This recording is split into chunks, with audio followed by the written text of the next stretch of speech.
जोमेटो को इतनी बड़ी ब्रांड बनने के बाद भी रीब्रांडिंग की जरूरत क्यों पड़ी? आज 90.73% जोमेटो की वेबसाइट का ट्रैफिक इंडिया से आता है। इससे आप अंदाजा लगा सकते हो इंडिया में कितने ज्यादा फूड लवर्स हैं। उस टाइम फूडीबे ने अपने नाम को रीब्रांड नहीं करा। अब फिर उसके बाद शुरू होती है कहानी पेंडेमिक की। कोविड-19 का टाइम आने स्टार्ट हुआ, जहां पेंडेमिक में कोई किसी को छूना तक पसंद नहीं कर रहा था। उस टाइम जोमेटो जैसी बड़ी कंपनीज के सामने भी बहुत बड़ी प्रॉब्लम आई फूड डिलीवरी की, क्योंकि रेस्टोरेंट सारे बंद थे और क्लाउड किचन का भी इतना बड़ा कॉन्सेप्ट अभी इंडिया के अंदर एस्टेब्लिश नहीं हुआ था। जहां पर जोमेटो ने दिमाग लगाकर एक नई चीज स्टार्ट करी, कॉन्टैक्टलेस डिलीवरी।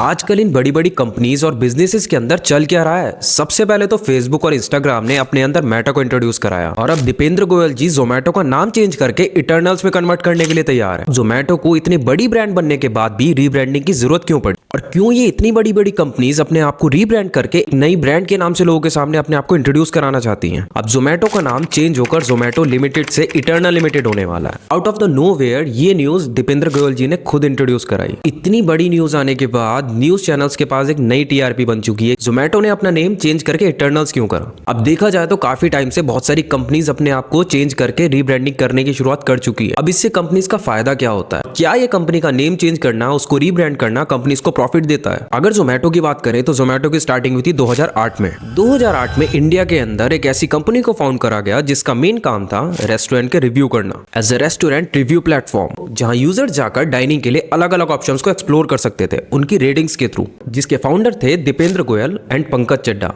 कंपनी का नाम था फूडीबे और 2010 में भी फूडीबे का नाम चेंज कर जोमेटो रख दिया गया, जो कि कंपनी को एक ग्लोबल एक्सपेंशन और एक ब्रांड आइडेंटिटी बनाने के लिए परफेक्ट रिफ्लेक्शन करता था। उस टाइम फूडीबे ने अपने नाम को रीब्रांड नहीं करा। फूडीबे ने अपने आप को और फीचर के साथ ऐड करके एक पूरी ब्रांड को ही चेंज कर दिया। जहां खाली रेस्टोरेंट रिव्यू सिस्टम चल रहा था, अब जोमेटो और भी चीजें अपने अंदर लेके आने वाली थी। जोमेटो ने ऐड करे कुछ ऐसे फीचर जो कि एक फूड लवर के लिए बिल्कुल परफेक्ट ऑप्शंस होने वाले थे, जैसे मेन्यूज, फोटोज और यूजर के रिव्यूज। अपनी नेम को रिब्रांडिंग करने के बाद जोमेटो का एक्सपेंशन और ज्यादा बढ़ता गया और 2012 तक Zomato UAE, Sri Lanka, Philippines, Qatar और साउथ अफ्रीका तक अपने ऑपरेशंस को एक्सपेंड कर चुका था। उसके बाद 2014 में न्यूजीलैंड के अंदर जोमेटो ने मेन्यू मेनिया को खरीदकर अपने बिजनेस को और तेज एक्सपेंड कर दिया। उसके बाद 2015 में अर्बन स्पून को भी।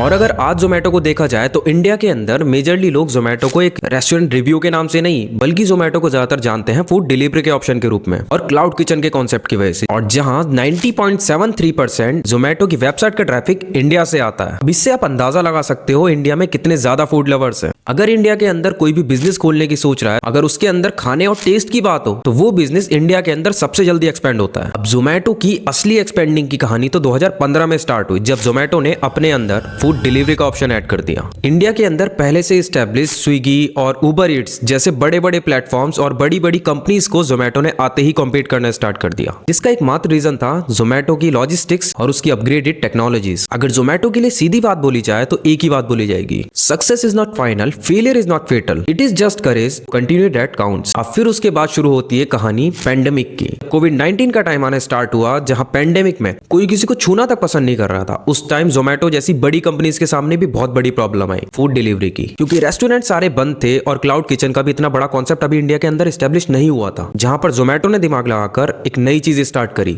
Contactless delivery. इस कॉन्टैक्टलेस डिलीवरी की वजह से जोमेटो की अपनी लीग वापस से उठा ली और जहां इस बारे में दूसरे प्लेटफॉर्म सोच भी नहीं पा रहे थे, जोमेटो ने अपने मार्केट को फिर से एक्सपेंड करना स्टार्ट कर दिया था। बट कहते हैं ना, only an smart person can handle the smart brain. भाई जोमेटो के पास दोनों ही चीजें थी, एक स्मार्ट पर्सन भी और एक स्मार्ट ब्रेन भी। अब जहां लोगों को पेंडेमिक के टाइम पे अपने घर से सब्जी लेकर जाने में डर लग रहा था, वहीं जोमेटो ने कॉन्टैक्टलेस डिलीवरी का ऑप्शन स्टार्ट करके उनके घर घर खाना पहुंचाना स्टार्ट कर दिया। अगर किसी भी स्टार्टअप को एडेप्टेबिलिटी सीखनी है तो वो जोमेटो से सीखे, क्योंकि इनके जैसा ब्रेन किसी और कंपनी के पास अभी तक नहीं देखा मैंने। फिर से 2025 के अंदर न्यूज आती है फ्रॉम नोवेयर, जोमेटो अपने आप को फिर से रीब्रांड करने जा रहा है एज इटर्नल्स। सबसे पहले तो जोमेटो ने स्टार्ट करा था एज अ फूडीबे, अब फिर से जोमेटो अपने आप को रीब्रांड करके इटर्नल्स का नाम देने वाला है। क्या इसके पीछे भी जोमेटो ने अपना वही दिमाग लगाया है जो उसने अडेप्टेबिलिटी अपनी पहले से यूज करता आया है, या फिर फ्रॉम नोवेयर जोमेटो कुछ ना कुछ गलती कर रहा है? अब जैसे जैसे जोमेटो हर साल अपने अंदर कुछ ना कुछ इंटीग्रेट करके चीजों को ऐड कर रहा है, इस बार भी इटर्नल्स के नाम से जब जोमेटो रीब्रांड होके आएगा तो यूजर्स को कुछ ना कुछ नई चीज देखने के लिए मिलेगी ही मिलेगी। मेजरली अगर आप मार्केट में जाके एनालाइज करोगे तो बहुत सी कंपनी कंपनीज खाली अपना नेम इसलिए चेंज करती हैं ताकि उनको कुछ इश्यूज ना हो, जैसे नेगेटिव पब्लिक इंटरेक्शन से बचने के लिए या फिर किसी ट्रेडमार्क का कॉपी ना हो जाए। और वहीं दूसरी साइड बहुत सी कंपनीज अपने आप को रीब्रांड इसलिए करती हैं ताकि उनकी कंपनी ग्लोबल एक्सपेंशन तक पहुंच जाए और उनकी कंपनी को एक ग्लोबली रीच मिलनी स्टार्ट हो जाए। या फिर सेकंड रीजन होता है कि वो किसी दूसरी कंपनी के साथ मर्ज होना चाह रही हैं, जिससे अगर वो रीब्रांड हो जाती हैं तो उस चीज में बहुत ज्यादा आसानी हो जाएगी। या फिर कंपनीज अपना बिजनेस मॉडल को चेंज करने की वजह से अपना नेम रीनेम करती हैं। And one and the major reason जिसकी वजह से कंपनीज अपने आप को रीब्रांड करके मार्केट के सामने शो करती हैं, तो apply the concept of modernisation and refreshing the brand. क्योंकि नए नाम के साथ हमेशा ये नहीं होता कि आप नाम चेंज कर रहे हो, बहुत सी बार आपको अपने नाम चेंज करके अपनी फैसिलिटीज को बदल के लोगों को दिखाना पड़ता है। या फिर जो नई चीज आप अपने बिजनेस के अंदर लाने वाले हो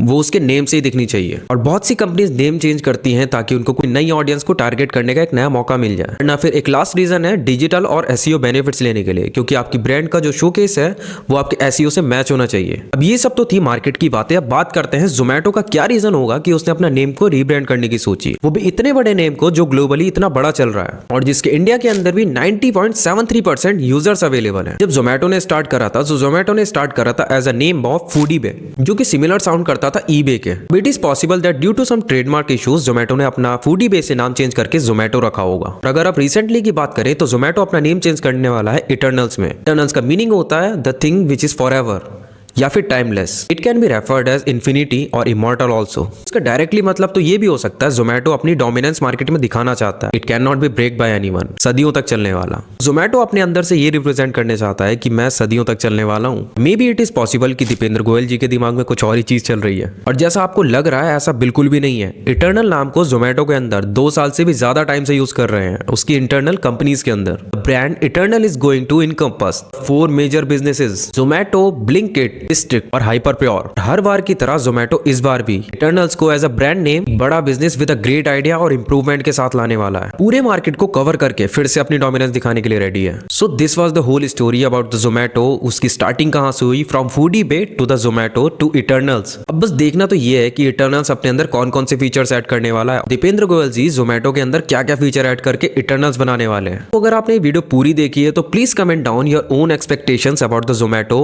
इटर्नल्स।